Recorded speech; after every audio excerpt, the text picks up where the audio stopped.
আপনার জীবনে দুজনের দান অপরিসীম। একজন হচ্ছেন আপনার কাকা, আর একজন হচ্ছেন কুমার শচীন দেববর্মন।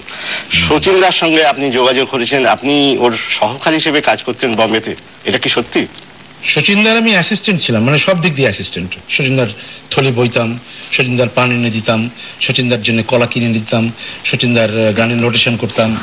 তারপর শচীনদার এই যে খুব ভালো সেন্স অফ হিউমার ছিল শচীনদার, এবং সেন্স অফ হিউমার যদি অ্যাপ্রিসিয়েট করবার লোক না থাকে, সেই সেন্স অফ হিউমারটি খোলে না। আমি অ্যাপ্রিসিয়েট করতাম। আপনি বোধহয় সেটা শচীনদার কাছ থেকে পুরোপুরি শিখেছেন। হ্যাঁ, আমার ভালো লাগে বেশ। মানুষের মনে হয়, আমার মনে হয় কোনো মানুষের lack of sense of humour থাকলে মানুষ যেন ঠিক কমপ্লিট হতে পারে না। একটা রেকর্ডিং, মানে একটা অ্যারেঞ্জমেন্ট দিয়ে শচীনদার একটা হিউমানের গল্প আপনি একটু আগে আমায় বলেছিলেন, সেটা শুনতে ইচ্ছে করছে এখন।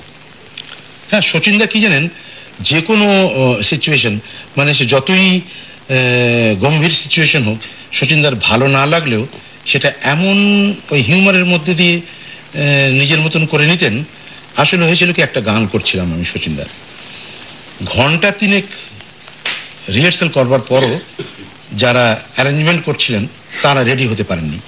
আমি একটুখানি কেমন যেন, অ্যারেঞ্জমেন্ট মানে যারা বাজনা সাজাচ্ছিলেন? হ্যাঁ, অর্কেস্ট্রেশন যারা করছিলেন, আমিও একটুখানি উসকুস করছিলাম। তা শচীনদা সেটা বুঝতে পারলেন, বলে মান্না বড় দেরি হয়েছে না? বলে হ্যাঁ শচীনদা, একটু দেরি লাগছে, দাঁড়া দেখি কি হয়।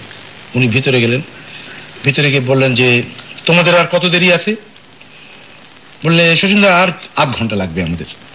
বলে আধ ঘন্টা? তোমরা এক কাজ করো, এই এখন সময়টা আমাকে দিয়ে দাও, আমি গানটা টেক করে নিই, মানার মুড খারাপ হয়ে যাচ্ছে, এরপরে তোমরা অ্যারেঞ্জমেন্টটা করে নিও।